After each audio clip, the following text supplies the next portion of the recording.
So the third unit, first off, is on cell coverage for signal and traffic. This is the unit 3, first half. So in this, we will be seeing the topic signal reflection in flat and hilly terrain.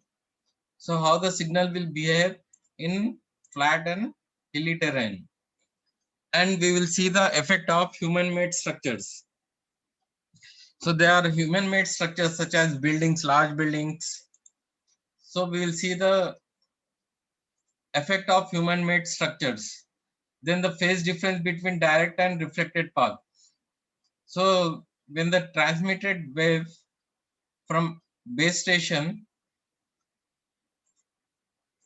enters the region, there will be a direct path and there will be a reflected path. So we will be seeing the phase difference between the direct and reflected path. And after that, we will be seeing the constant standard deviation, straight line path loss slope, general formula for mobile propagation over water and flat open area, the near and long distance propagation, path loss from point to point prediction model in different conditions, and merits of Lee model. So these are the topics of third unit, first half.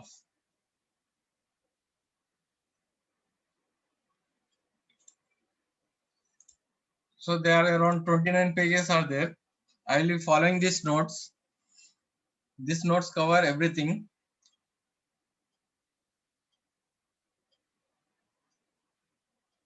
So first we will see the introduction, cell coverage for signal and traffic. So the cell coverage can be based on signal coverage or on traffic coverage. It can be based on signal coverage or on traffic coverage. The service area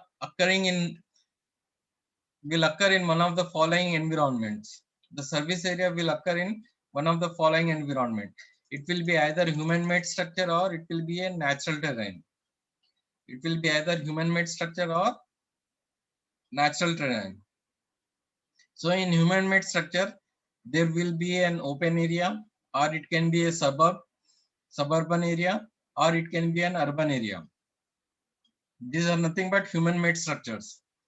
And we have natural terrain. So the natural terrain can be flat terrain, hilly terrain, or it can be over water, or it can be through foliage areas. Foliage areas means leaves. The foliage where the leaves will fall, that is nothing but the foliage area. So the signal coverage can be predicted by coverage prediction model. So the signal coverage, if you want to predict it, it can be predicted by using a coverage prediction model. Coverage prediction model. The result generated from the prediction model will differ depending on which service area is used. So there will be different types of service areas. It can be either hilly or flat, or it can be forest area. So depending on the service area, the prediction model will differ. The model being introduced here is the point-to-point prediction model. So the model which will be introduced here is the point-to-point prediction model, which would provide a standard deviation from the predicted value of less than 3 dB. Now we will see the flat terrain and hilly terrain structures. Flat terrain and hilly terrain structure.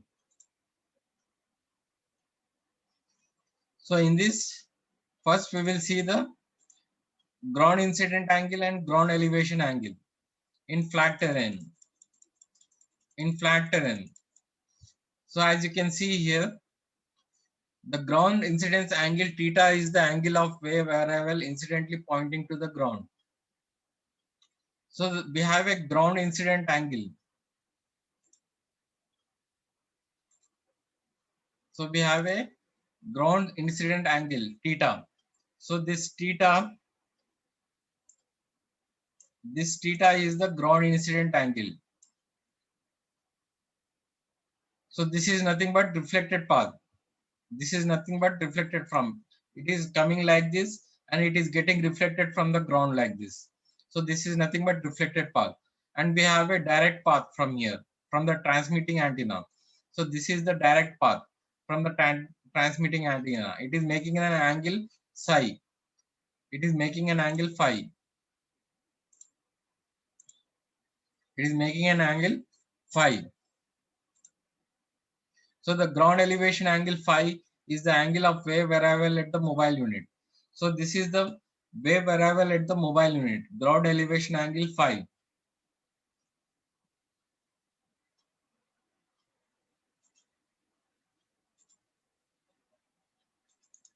So consider a flat terrain over which the mobile is moving at a distance d from the antenna. So consider a flat terrain. So assume that this is a flat terrain. Assume that this is a flat terrain and it is moving at a distance d. From here to here, the distance is d. So the signal travels from the antenna and two rays are considered here. So the signal travels from the antenna. The signal will travel from the antenna and two rays are considered here. First one is direct path. So this is the direct path. This is the direct path. It is directly coming to the mobile unit. And we have the reflected part. This is getting reflected from the ground. This is getting reflected from the ground. So we have the direct path and the reflected path in the flat terrain.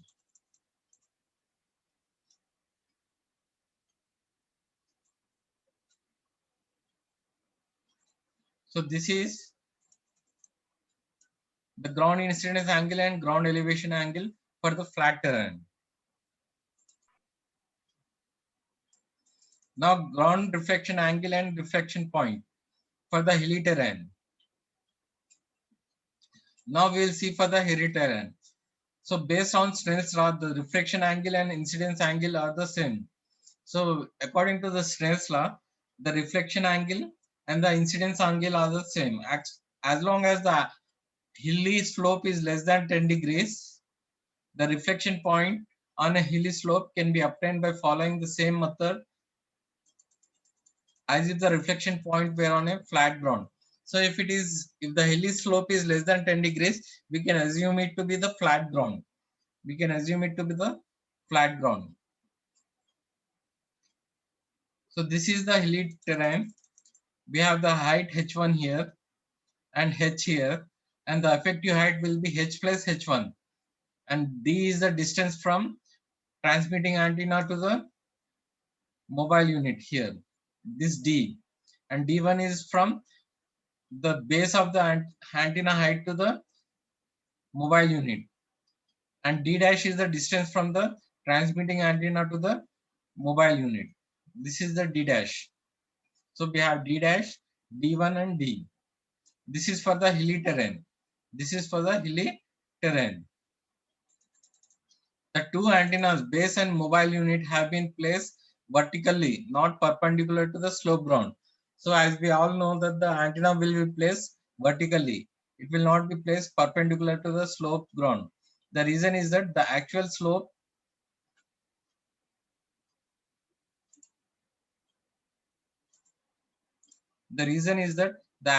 of the hill is usually very small and the vertical stands for two antennas are correct. Now coming to, so we have completed the flat terrain and the hilly terrain. We have completed the flat terrain and hilly terrain. Now the next topic is obtaining the mobile point-to-point model. So we want to obtain the mobile point-to-point model. So to obtain the mobile point-to-point model, there are three steps are there. There are three steps. First one is to generate a standard condition. First step is to generate a standard condition. Second one is to obtain an area to area prediction model. So there will be different areas. It can be either flat area or hilly area. So we have to obtain an area to area prediction model. And third step is to obtain a mobile point to point model using the area to area model as a base. So third step is to obtain a mobile point-to-point model using the area-to-area model as a base. So these are the three steps we need to follow to obtain the point-to-point model, which is also known as Lee model, which is also known as Lee model. So this model is developed to separate two effects, one caused by the natural terrain contour and the other by the human-made structure in the received signal strength. Now coming to the first one. So first step is to generate a standard condition. First step is to generate a standard condition. Now coming to the standard condition. First step, to generate a standard condition and provide correction factors. So we have to provide standard condition and provide correction factors for that. The advantage of using this standard value is to obtain directly a predicted value in decibel above 1 milliwatt expressed in dBm. So the advantage of using this is to obtain a predicted value in decibel. So we will be obtaining a predicted value in decibel. So generating a standard condition. So these are the standard condition. First standard condition is the transmitted power should be 10 watts. So this is first standard condition. The transmitted power of the antenna should be 10 watts, which is nothing but 40 dBm. The antenna height should be 100 feet or 30 meters. And the antenna gain should be 6 dB per dipole. And the correction factors are alpha 1 is 10 log PT dash by 10. Alpha 2 is 20 log H1 dash by H. Alpha 3 is GT2 dash minus 6. These are the correction factors. So these are the standard condition and these are the correction factors. Other standard condition are the antenna height should be 10 feet. The antenna height should be 10 feet at the mobile unit. This is at the base station. The first three standard conditions are at the base station. The next two standard conditions are at the mobile unit. So at the mobile unit, the antenna height should be 10 feet or 3 meters. And the antenna gain should be 0 dB per dipole. And the correction factors are 10 log H2 dash by H2. And alpha 5 is GM dash. These are the correction factors. Next step is, first step is finding the standard condition. So generate a standard condition. This is the first step.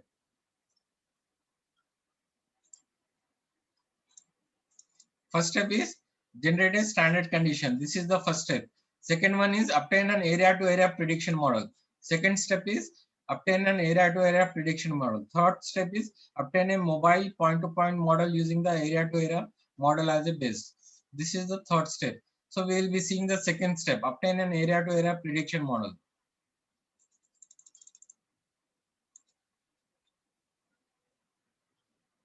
So we have seen the standard conditions. Next one is obtain area to area prediction curve for human made structures. This is the second step. The area to area prediction curves are different in different areas. So the area to area prediction curves are different because the areas will be very different. Some will be flat, some will be hilly. That's why there will be different areas with different prediction curves. All the areas are considered as flat even though non-flat areas. So for the purpose of prediction model, we'll consider all the areas as flat areas even though they are non-flat areas. The reason is that area to area prediction is an average process. Since we are averaging the area to area prediction model, we'll consider it to be the flat area. And the standard deviation of the average value indicates the degree of terrain roughness. So the standard deviation of the average value indicates the degree of terrain roughness.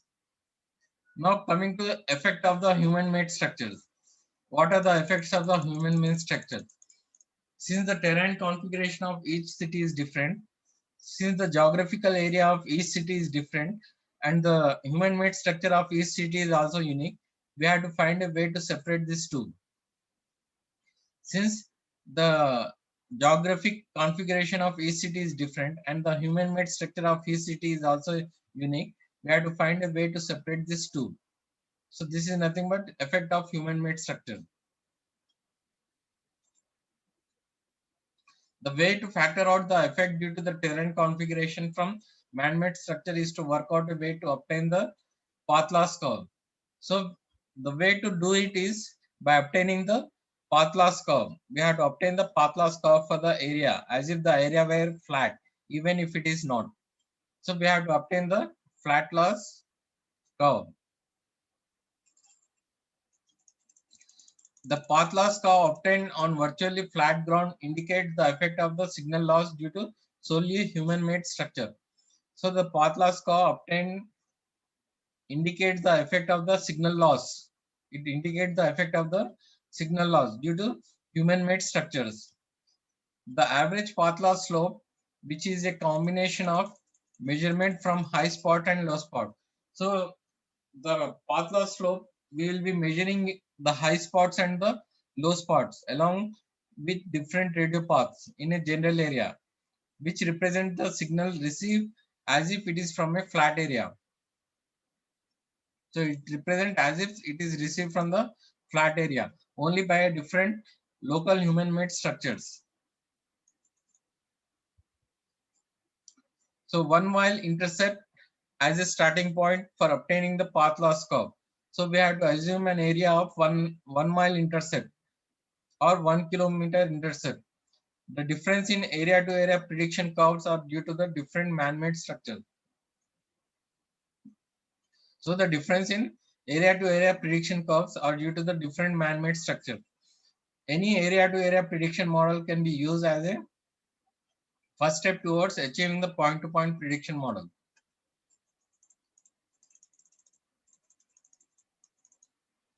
So one area to area prediction model which is introduced here can be represented by two parameters. There will be two parameters for one area to area prediction model. First parameter is 1 mile intercept point. So first parameter is 1 mile intercept point or 1 kilometer intercept point. Second parameter is path loss slope. So these are the two parameters which predict area to area prediction model. So the 1 mile intercept point is the power received at a distance of 1 mile from the transmitter. So 1 mile intercept point is nothing but the power received at a distance of 1 mile from the transmitter. There are two general approaches to finding the values of the two parameters experimentally. So there are two approaches to find the value of the two parameters. What are those? 1 mile intercept point and the path loss slope. These are the two parameters. So the two parameters which we measure experimentally are, first one is compare an area of interest with one area at similar human-made structure which represents a curve. So whichever area is having the curve, you compare it with the area of interest. Second one is set up a transmitting antenna at the center of the general area. The antenna location is not critical. So you have to set up a transmitting antenna at the center of the general area. So these are the two experimental approach to find out the parameters. Take 6 or 7 measured data points around the 1 mile intercept. So we have to take around 6 or 7 measured data points around the 1 mile intercept and around the 10-mile boundary based on the highs and lows, high and low spots. Then compute the average area of 1 mile data points and of the 10-mile data points. So then we have to compute the average of the 1 mile data point or the 10-mile data point. By connecting the two values, the path loss slope can be obtained. So by connecting the average value of high path and low spots, by comparing the value of high spots and low spots, we can find out the value of path loss slope. We can find out the value of path loss slope. If the area is very hilly, then the data points measured at the given distance from the base station in different locations can be far apart. In this case, we may take more measured data points to obtain the average path loss slope.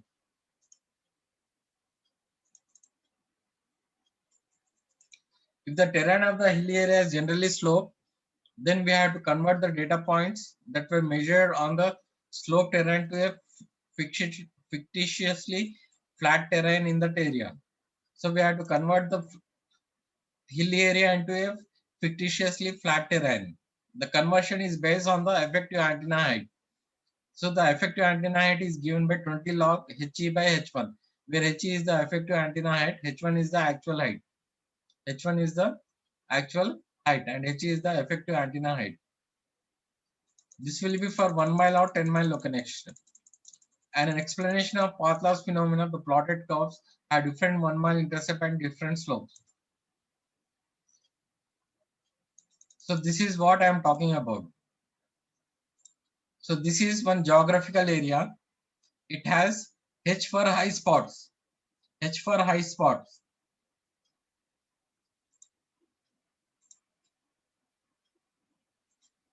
This H for high spots. This H for high spots. And we have L. L for low spots. These are the low spots area. These are the low spots area. So we have the high spot and low spot area. So we have to take the average value. High spot, high spot, high spot, low spot, low spot, high spot, low spot. So we have to take like this 6 to 7 points. 6 to 7 points per each distance. This is distance versus gain. Distance versus dB or gain. So when we plot and when we take the average value, we will get the slope like this. So this is nothing but the prediction model. This is the prediction model, distance versus dB. Distance versus dB. So this is the path loss curve. So this is the path loss curve. So we have to find out for low spots and high spots, and we have to take the average value. And we have to take the average value. So this average value gives the path loss curve. This average value gives the path loss curve.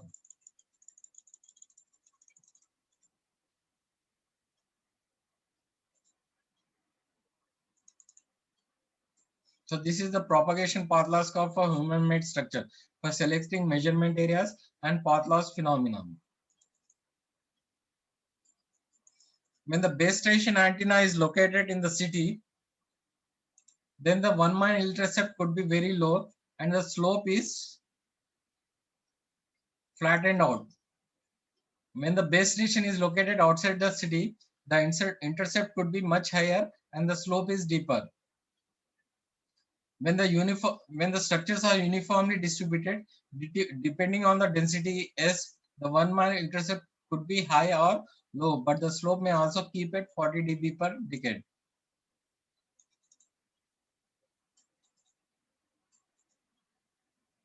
So to show this figure,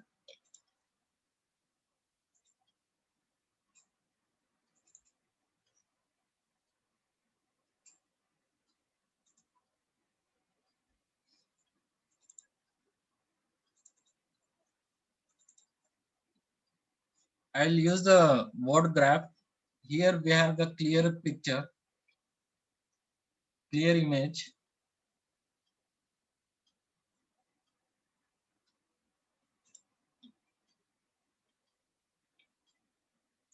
So what we are doing is,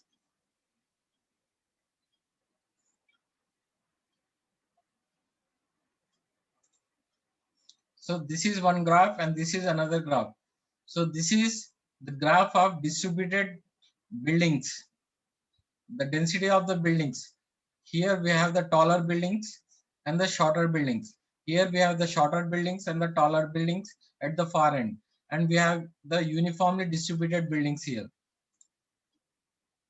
Before that, we will see the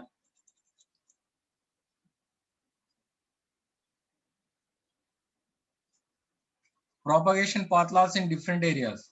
So this is the propagation path loss in different areas.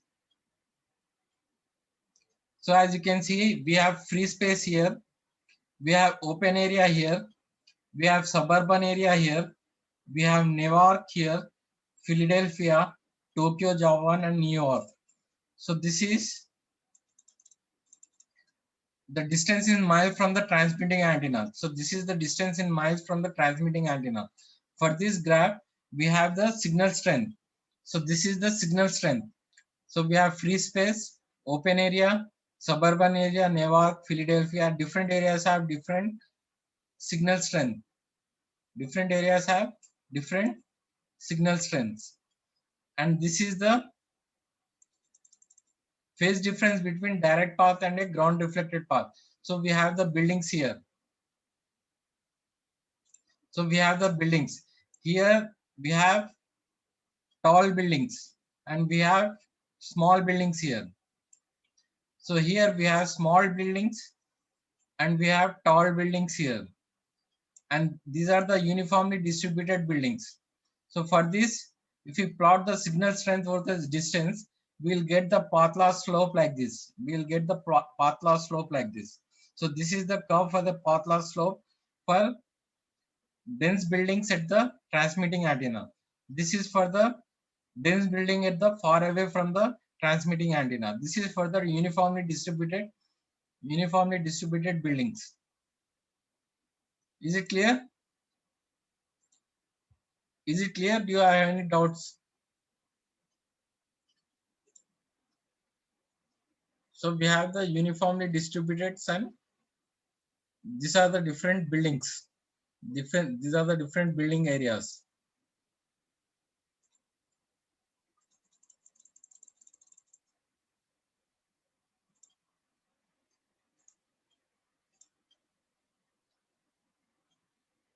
Now the phase difference between a direct path and ground reflected path.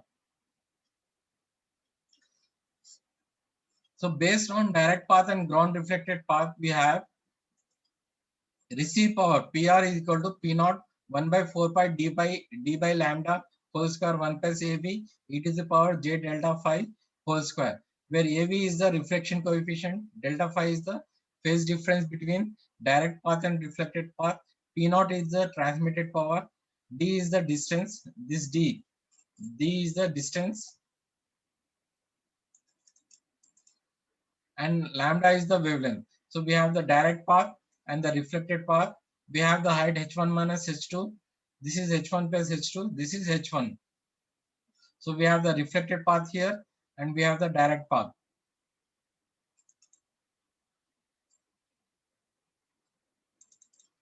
So in a mobile environment, AV is -1 because of the small incidence angle of the ground wave caused by a relatively low cell site antenna height. So thus PR will be P naught into 1 by 4 pi d by lambda whole square 1 minus cos delta phi minus j sin delta phi. So e to the power j delta phi we have converted into cos theta minus j sin theta. So cos delta phi minus j sin delta phi.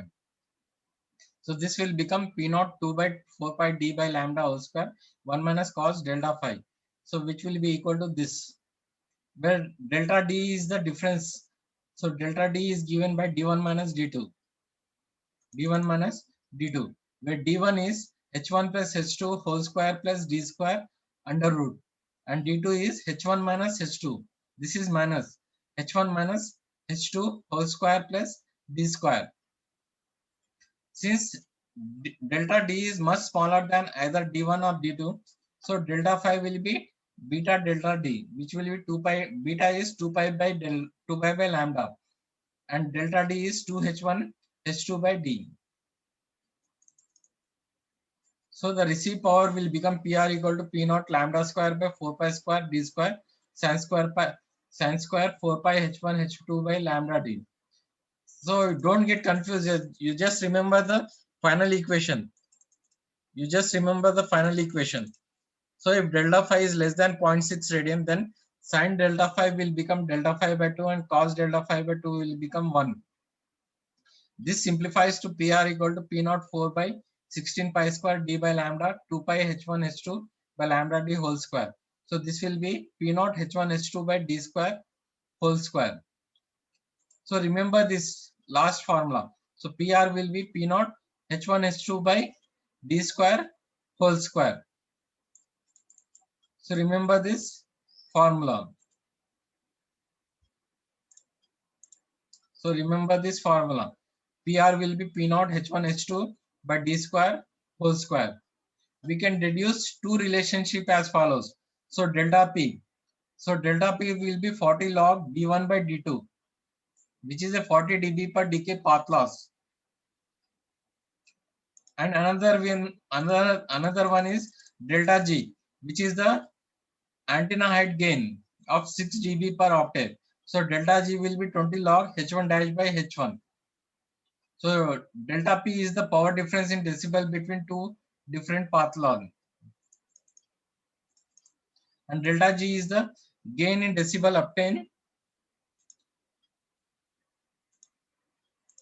obtained from two different antenna heights at the cell site. So delta G dash will be 10 log H2 dash by H2.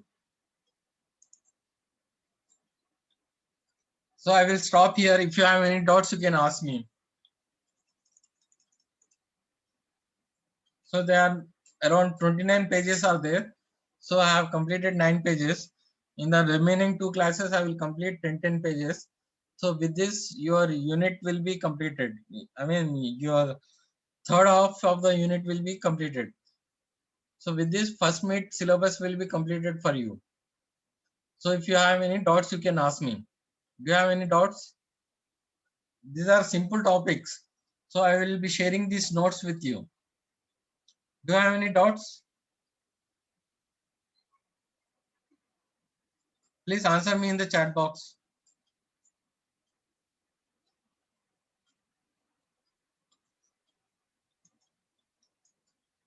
So today we have seen.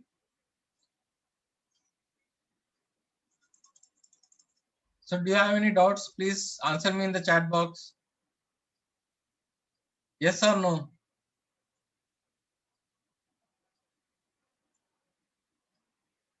Yes, please answer me in the chat box.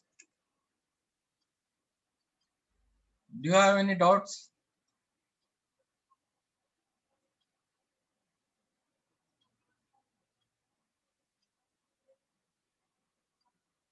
Yes, no one is answering.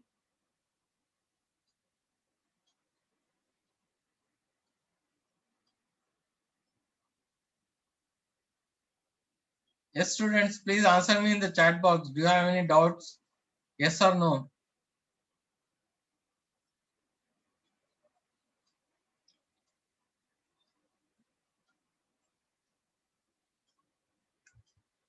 At ask roll number wise. 4A3. Do you have any doubts? 4A3. 17 4A3. Or 18 A0.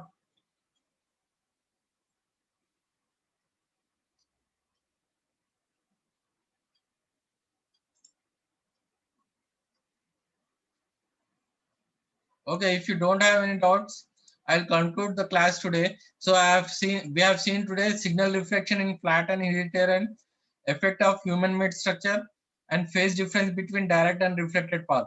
These are the 3 topics we have seen. So in the coming class, I will be talking about constant standard deviation, straight line path loss slope, and general formula for mobile propagation over water and flat open area. So I will talk about these 3 topics. In the remaining class, I will talk about the remaining topics. With this, your syllabus will be completed. Okay.